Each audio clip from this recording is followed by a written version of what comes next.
मस्त बा यार वीडियो। भेजना हमरा के, पैसा हम बाद में दे दे। ये रूल बा हमार बिजनेस के, पहले पैसा ओकरा बाद वीडियो। दे दे यार, तू कैसन बात करता रे? देना। अच्छा रुक रुक रुक, चल दे दे तनी।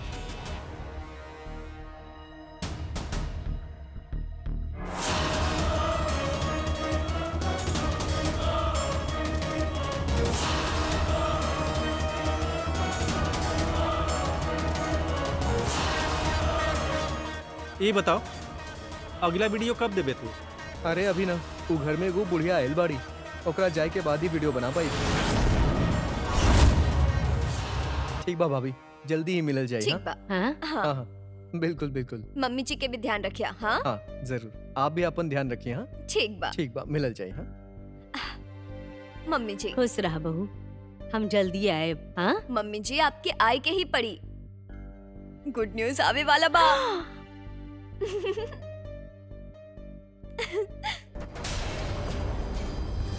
सच्ची? हाँ हाँ शेखर। अभी तक हम उनका के कुछ बताइले ना बनी, पहले हम उनका के बताए फिर हमने पार्टी करब। माँ, अगर भरत मिलाप हो गई तो चल जाए, लेट हो रहल बानी। चल तानी बता दी। हाँ ठीक बा। हाँ अपन ख्याल रखिए, खुश रह। जी मम्मी जी। आवतानी बेटा, ख्याल रखिए, खुश रह। संभाल के जाई, पहुँच के फोन करब। ठीक बा? अपन ख्याल जी। रखिए। हाँ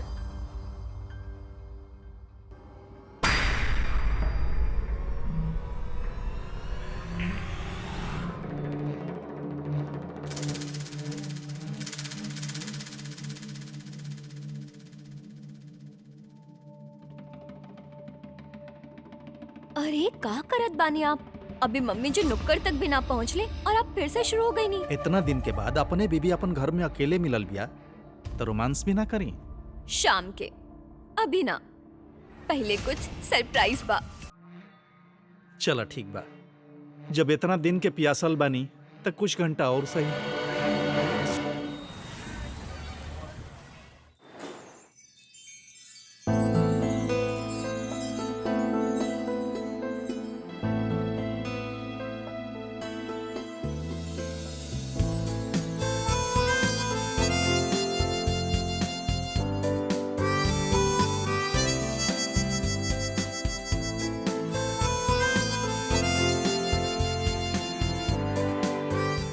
का बात बा? सरप्राइज के नाम पर 6 महीना पहले दिवाली? बात ही कुछ ऐसन बा कि अब हर दिन दिवाली मनाए के मन करी। अच्छा, ऐसन भी का बात बा?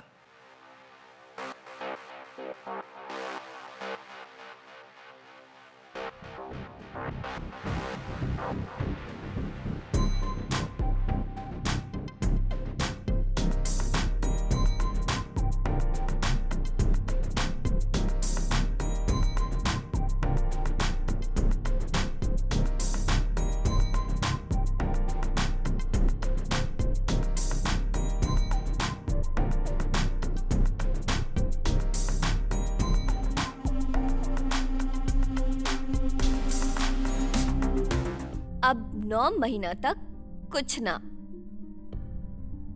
9 महीना मतलब? मतलब बुद्धू, समझला ना?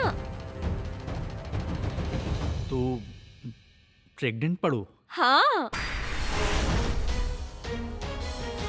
हमके पता बा शेखर, हमने बच्चा प्लान ना कैले रहनी, पर ई भगवान के मर्जी रहे।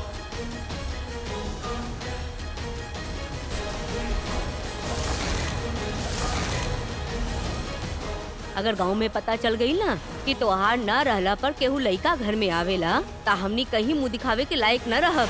अब शेखर, शेखर,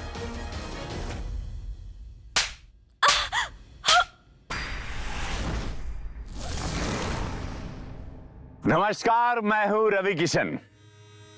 क्राइम फाइल्स के इस एपिसोड में समस्त भारत का मैं स्वागत करता हूं। आज मैं बात करूंगा इंसानी फितरत की।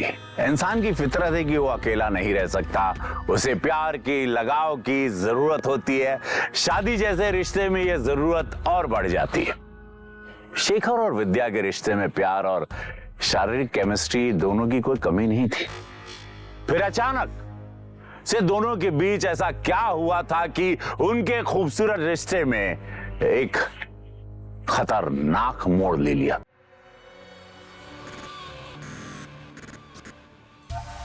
केकर बच्चा है जोन हमारा माथे मोड़ा तड़ो। शेखर कहाँ बोलत बानी आप?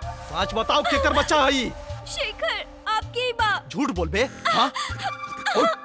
उठ झूठ बोल बे हमारा से, धोखा दे बे। और प्लम्बर के बच्चा है ना जोन हमरा पीठ पीछे हमनी के घरे आवत रहे। हाँ? जे घर में गंदगी फैला रखले बड़े तू, पहले सूरज के अपना तरफ कर ले कि कोनो और रहे। बोल। शर्म नहीं क्या आवत ऐसा बात करत बानी, वो भी अपन बच्चा के बारे में। अरे कितना बे कहीं हमार बच्चा ना हो।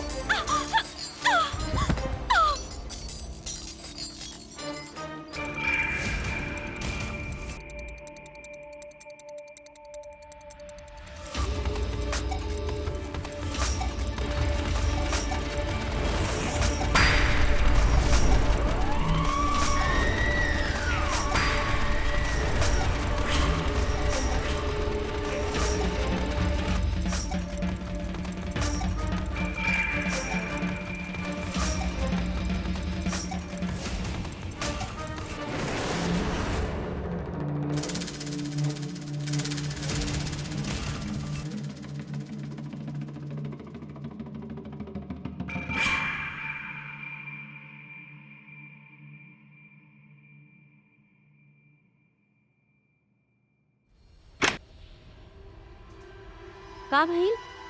कहाँ से आवत बड़ा तू? कहूँ से ना, हमके झूठ मत बोला। हम तो कि अभी अभी कमरा के अंदर आवत देखनी है। टॉयलेट गई रहनी माँ और कटाओ ना।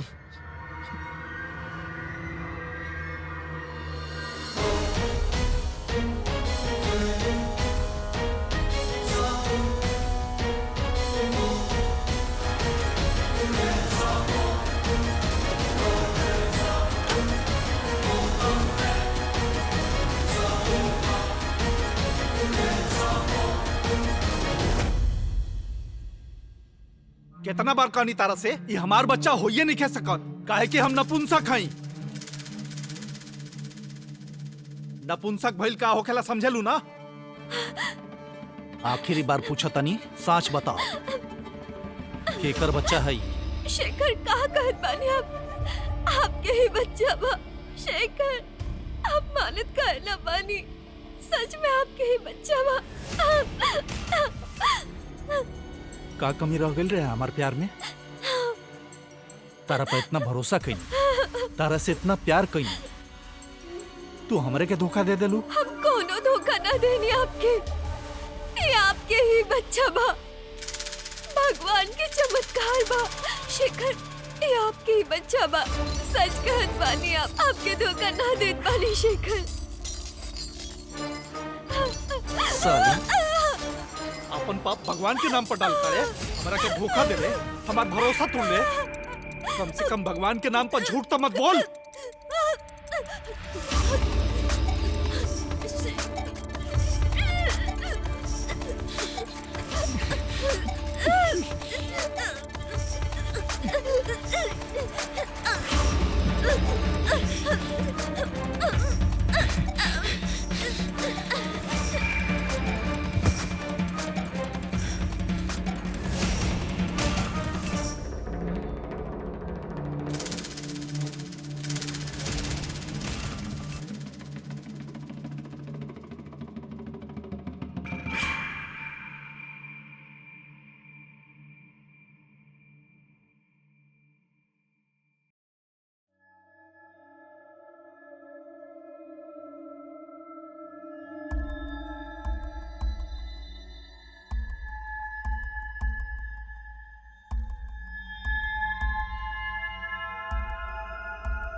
ऐसे अपराध हमारे देश में बहुत तेजी से बढ़े हैं, जिनमें लोगों के एमएमएस इंटरनेट पर वायरल किए जाते हैं। कभी ब्लैकमेलिंग के लिए, कभी पर्सनल स्वार्थ के लिए, कभी आनंद के लिए कि भाई किसी को बस बर्बाद करना है और मजा लेना।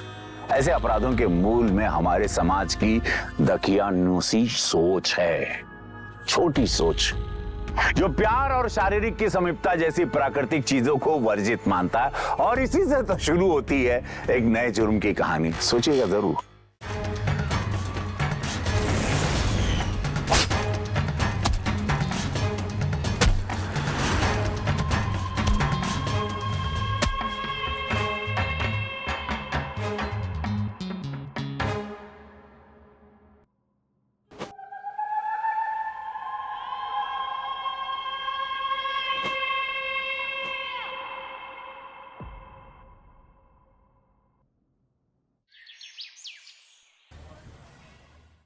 सर, विद्या के माँ के फोन आयल रहे, वो अभी तक नहीं पहुंचल वहाँ, जबकि 3 दिन पहले ही निकल चुकल बड़ी यहाँ से। 3 दिन में आप एक बार भी फोन ना करनी अपन वाइफ के कि पता करे खातिर कि वो ठीक भी है कि ना। सर, हमरा लगल कि इतना दिन के बाद जा रहल बड़ी तो वो अपन माँ के साथ समय बिताई हैं। हमरा का पता रहे कि वहाँ पहुँचले नहीं की, यही से हम यहाँ आराम से बैठल रही।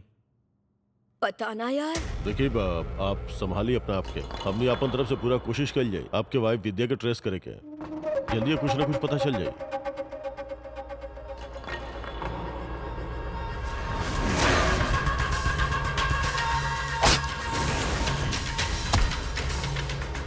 कहाँ हो गई शेखर? विद्या कहाँ चल गई? पता ना भाभी, विद्या कहाँ चल गई हमरा के छोड़ के।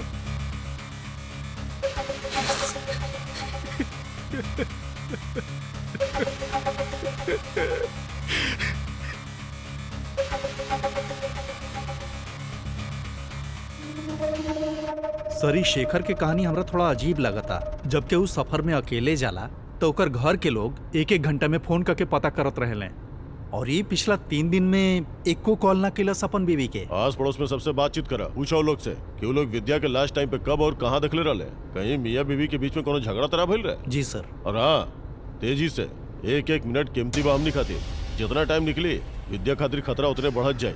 We need to find her as soon as possible। अरे कवन लड़ाई झगड़ा के बात करत बानी आप? शेखर और विद्या में इतना प्यार रहे कि हमके अपन पति से चिढ़ होत रहे कि ई शेखर जैसन काहे ना बानी। घर में क्यों बड़ बा, बुलावा उनकरा। का भाई क्यों बानी के का घर, माँ बाप क्यों तो की बुलावा। चंदू तू अंदर जा। वो विद्या के बारे में बात करे के रहे। का बात करे के बाद सर? वो तो बहुत ही अच्छी लड़की रही, पता ना अचानक ओकर साथे का भइल कि वो अचानक गायब हो गईली। आपके का लगा था ओकरा संगे कुछ भइल रहे है? ये कही ओकर पति शेखर? ना सर, शेखर विद्या के साथे ऐसा कुछ ना कर सकेला, काहे कि वो ओकरा से बहुत प्यार करत रहे। वो दोनों तो हमेशा प्यार में पागल रहत रहे। आपके बेटे इतना घबराइल का है बा? एकरा कुछ मालूम बा? सर, ई तो बच्चा बा, एकरा के का मालूम रहे। अचानक मोहल्ला से एगो औरत गायब हो गईली, डर त लगबे करी।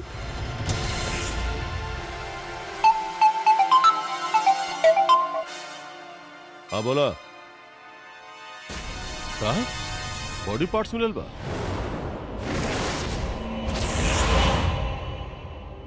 ओके, I am on the way, thank you.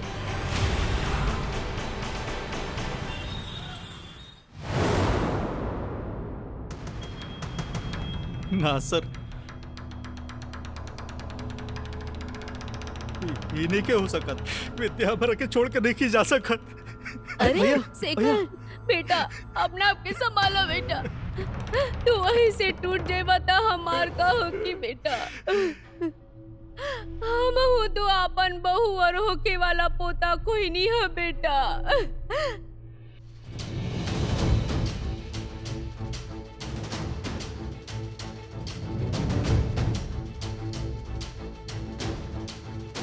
क्या कहनी आप? विद्या माँ बनने वाली रही। वो तोहरा के ना बतैली। तू हमरा के काहे ना बताइए? बतावे वाला रहली बेटा, लेकिन उससे पहले कि वो हमार खुशी के नजर लगा दिले बेटा, नजर लगा दिले।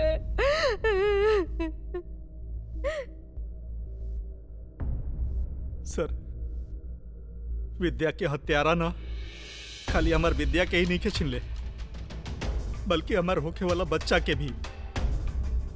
आप प्लीज वो हत्यारा के पकड़ ली सर, और हमार विद्या के न्याय दिला दी प्लीज सर। डोंट वरी, हमने जल्दी पता लगा ली है।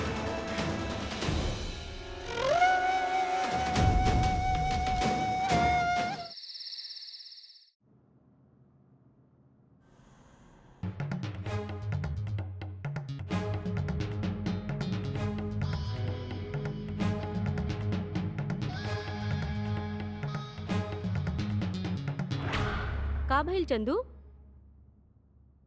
का हो गई बात होके? कुछ हो ना।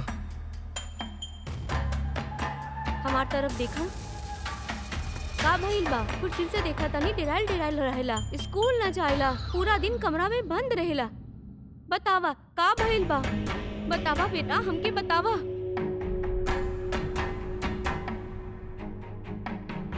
का छुपावत बड़ा? मोबाइल में का बा तोहार? बतावा चंदू, दिखावा हमके। ना ना,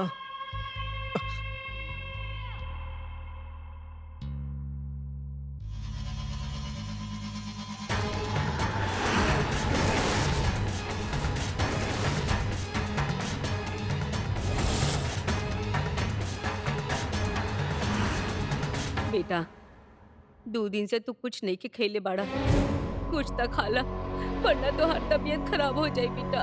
हमरा भूख नहीं के माँ, प्लीज। ऐसे कैसे भूख नहीं के? तनी खाला।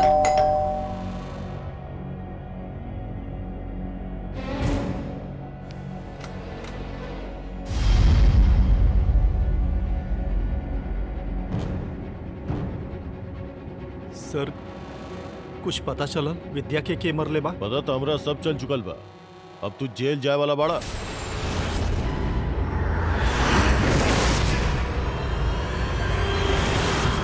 अपन बीवी विद्या और ओकर होखे वाला बच्ची के मर्डर के केस। ये आप का कहतानी सर? सर भैया भाभी से इतना प्यार करत रहले, ई काहे मरिए उनके? सर भैया भाभी के ना मार सकेले, आपके जरूर कोनो गलत फहमी भइल बा। हम ही मरले बानी विद्या के।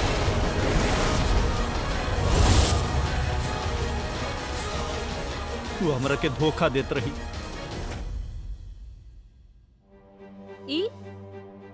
ई तू का कहत बाड़ा बेटा? हाँ? पागल हो गई बाड़ा तू? तू काहे मरवा विद्या के? तू तो ओकरा से बहुत प्यार करत रहला ना?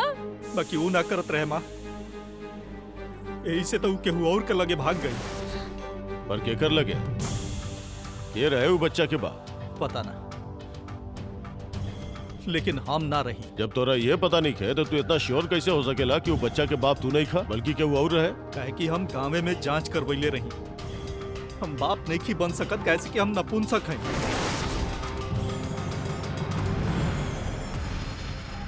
तो कई बात विद्या के पता रहे? हम जानबूझ के विद्या के ना बताई नहीं, हमरा डर रहे कि अगर ओकरा पता चली तो हमरा के छोड़ के चल जाई। यही से हम बहाना बनावत रही कि हमरा बच्चा ना चाहिए, लेकिन वो अपन लवर के बच्चा के हमार बच्चा बना के हमके बेवकूफ बनावत रहे। तो इससे तो ओकरा मार देला? बहुत प्यार करत रही सर हम विद्या से, लेकिन जब ओकर धोखा के पता चला तो इतना गुस्सा आ गई कि हम ओके मारे लगनी और तब तक मरनी जब तक वो मर न गई। वो हमरा के धोखा दिलस सर, हमार प्यार के धोखा दिलस। ओके जिंदा रहे के कोनो हक ना रहे।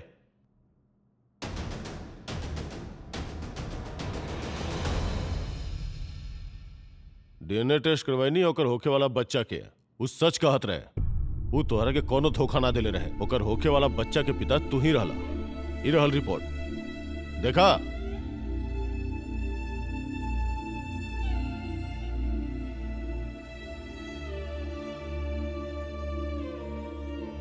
हम वो बच्चा के बाप कैसे बन सकीला सर? हम गांव में जांच करवैले रही, हम बाप नहीं की बन सकत। कोनो स्पेशलिस्ट डॉक्टर से जाकर ओकर ओपिनियन ले रहला का, या गांव के झोला छाप बाबाओं के बाद के पत्थर के लकीर मान के बैठ गया? काश तू कोनो स्पेशलिस्ट डॉक्टर से अपन जांच करवले होता तो आज विद्या जिंदा होखत और तोहार बेटा जिंदा होखत। तरस आवेल हमरा तोहरा जैसन लोगों पे जे अपन शक के वजह से अपन जिंदगी के सबसे कीमती चीज खो देवेला और बाद में जिंदगी भर पछतात रहेला, और तू पछताइबा जेल में बैठ के।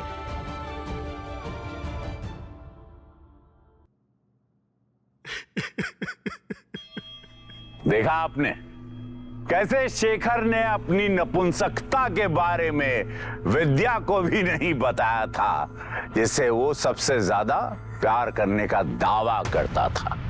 तो किसी भी रिश्ते में विश्वास होना बहुत जरूरी है भाई, बहुत साफ बात।